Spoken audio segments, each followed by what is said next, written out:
السلام علیکم ناظرین، میں ہوں مشاہد حسین اور آپ دیکھ رہے ہیں عالمی خبرنامہ۔ سب سے پہلے ہیڈ لائنز۔ غزہ پٹی میں 24 گھنٹوں کے دوران اسرائیلی فوج کا بدترین ظلم اور حملے، بچوں اور خواتین سمیت مزید 66 شہری شہید اور 383 زخمی۔ رفح میں قتل عام کے مناظر ہولناک، اسرائیلی حملے میں شہید ہونے والے بچوں اور خواتین کو زندہ جلا کر مارا گیا، اقوام متحدہ کی ریلیف اینڈ ورکس ایجنسی کے کمشنر جنرل کا اعتراف۔ غزہ میں اب کوئی جگہ محفوظ نہیں رہی، بیلجیم اور دیگر ممالک نے اسرائیل کے بدترین حملوں پر کی تنقید، تازہ حملوں کے واقعات میں 230 سے زائد فلسطینی شہید ہو گئے۔ اور روس نے طالبان کو دہشت گرد تنظیموں کی فہرست سے ہٹانے کا فیصلہ کر لیا، معمول کے تعلقات اور تجارتی روابط کو بڑھانے سے اتفاق۔ غزہ پٹی میں گزشتہ 24 گھنٹوں کے دوران اسرائیلی فوج کے ہاتھوں نہتے فلسطینیوں کے قتل عام میں بچوں اور خواتین سمیت مزید 66 شہری شہید اور 383 زخمی ہو گئے ہیں۔ غزہ میں فلسطینی وزارت صحت نے اعلان کیا ہے کہ اسرائیل قابض فوج نے غزہ پٹی میں خاندانوں کے خلاف 7 قتل عام کیے ہیں، جن میں متعدد فلسطینی لقمہ اجل بن گئے۔ وزارت نے ایک پریس بیان میں تصدیق کی ہے کہ رفح میں گزشتہ رات ظالم فوج کے قتل عام میں 45 فلسطین شہید ہوئے ہیں، جن میں 23 خواتین، بچے اور بوڑھے شامل ہیں اور لگ بھگ 250 زخمی ہوئے ہیں۔ 7 اکتوبر سے اب تک اسرائیلی جارحیت کے نتیجے میں 36,500 سے زیادہ فلسطینی شہری شہید اور 81,000 سے زیادہ زخمی ہو چکے ہیں۔ فلسطینی پناہ گزینوں کے لیے اقوام متحدہ کی ریلیف اینڈ ورکس ایجنسی کے کمشنر نے کہا کہ رفح میں قتل کے مناظر ہولناک ہے، بس اسرائیلی حملے میں شہید ہونے والے بچوں اور خواتین ان کے خیموں میں زندہ جلا کر مارا گیا ہے۔ انہوں نے ایک بیان میں مزید کہا کہ رفح میں ہماری ٹیموں کے ساتھ رابطے میں بہت زیادہ مشکلات درپیش ہیں اور ہمارے کچھ ملازمین لاپتہ ہیں۔ انہوں نے کہا کہ ہم امداد کی فراہمی جاری رکھنے کے لیے ہر ممکن کوشش کر رہے ہیں، لیکن جیسے جیسے وقت گزرتا ہے امدادی آپریشن تقریباً ناممکن ہوتا جا رہا ہے۔ فلسطینی پناہ گزینوں کے خیموں پر بمباری کے بعد اسرائیلی فوج نے رفح میں رہائشی عمارت پر حملہ کر دیا ہے، جس کے بعد گزشتہ 24 گھنٹوں کے دوران 230 سے زائد فلسطین شہید ہو گئے ہیں۔ ہلاکتوں میں مزید اضافے کا خدشہ ہے۔ اقوام متحدہ کے جنرل سیکریٹری نے رفح میں فلسطینی پناہ گزینوں پر بمباری کی مذمت کرتے ہوئے کہا کہ غزہ میں اب کوئی جگہ محفوظ نہیں رہی ہے۔ رفح کا کوئی کویتی اسپتال بھی اسرائیلی حملوں کی وجہ سے بند کر دیا گیا ہے۔ اسپتال ڈائریکٹر نے کہا کہ اسرائیل حملوں میں 2 اہلکاروں کی ہلاکت کے بعد اسپتال کو بند کیا جا رہا ہے۔ رفح حملے کے بعد بیلجیم نے اسرائیل پر پابندیاں لگانے کا مطالبہ کر دیا ہے، جبکہ کینیڈین وزیر خارجہ نے بھی رفح میں اسرائیلی حملے کی مذمت کی ہے اور کہا کہ رفح میں اسرائیلی فضائی حملے انتہائی خوفناک ہے۔ الجزائر نے رفح قتل عام پر سلامتی کونسل کا ہنگامی اجلاس طلب کرنے کا مطالبہ کر دیا ہے۔ جرمنی نے رفح میں اضافی حملے میں بچوں اور سمیت کئی لاشوں کی تصاویر ناقابل برداشت بتایا ہے۔ اسرائیلی قابض فوج کی غزہ کے جنوبی شہر رفح میں فائرنگ کے نتیجے میں کم سے کم 4 مصری فوج شہید اور دیگر زخمی ہو گئے ہیں۔ ایک رپورٹ میں کہا گیا ہے کہ رفح کراسنگ پر اسرائیلی فوج کے ساتھ فائرنگ کے تبادلے میں 2 مصری مارے گئے، جبکہ عبرانی ذرائع نے قابض فوج کے حوالے سے بتایا کہ ان اور اسرائیل کے درمیان فائرنگ کے تبادلے میں 4 مصری فوجی مارے گئے۔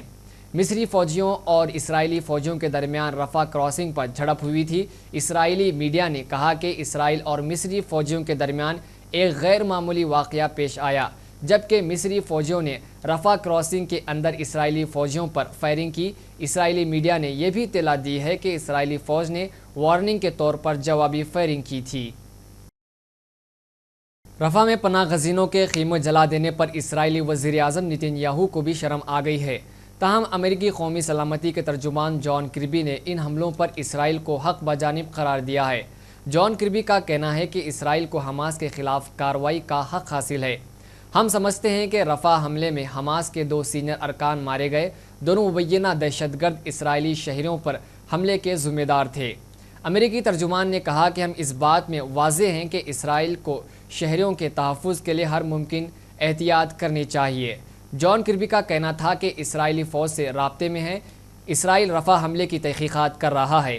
واضح رہے گزشتہ رات اسرائیلی فوج کے رفح پناہ گزین کیمپ پر حملے میں خواتین اور بچوں سمیت 75 سے زیادہ فلسطینی شہید ہو گئے تھے۔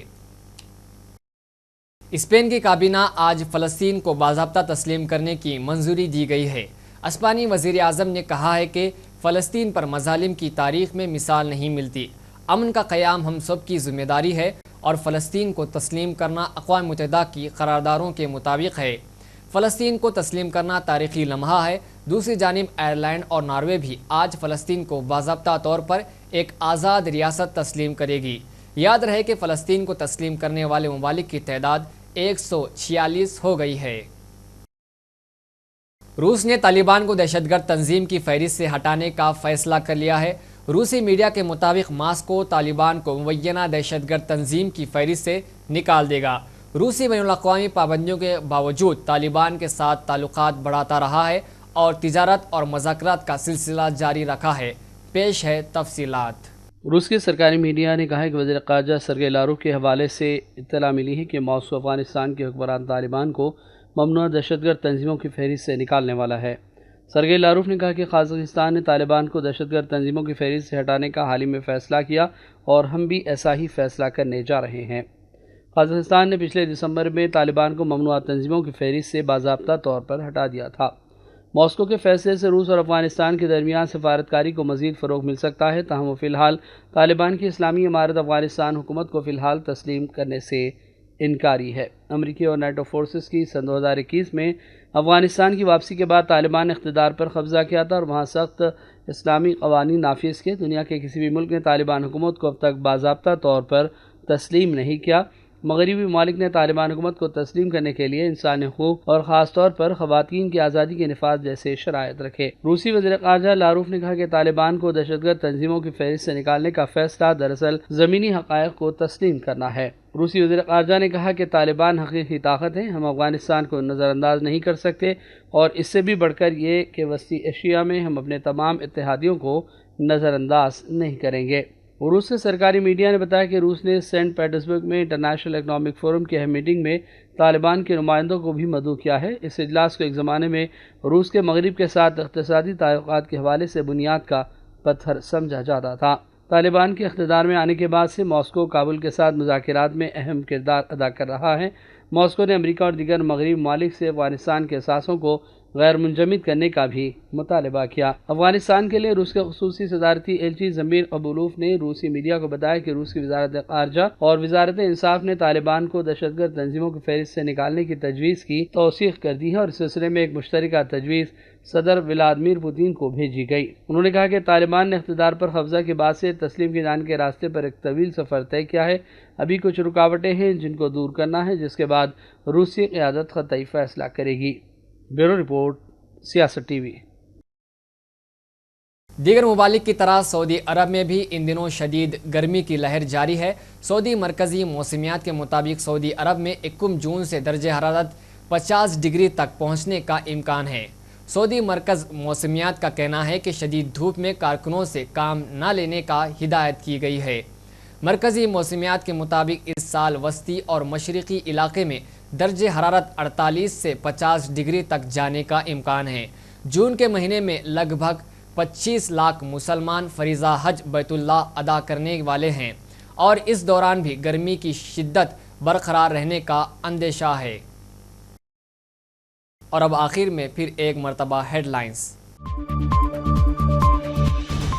غزہ پٹی میں 24 گھنٹوں کے دوران اسرائیلی فوج کا بدترین ظلم اور حملے، بچوں اور خواتین سمیت مزید 66 شہری شہید اور 383 زخمی۔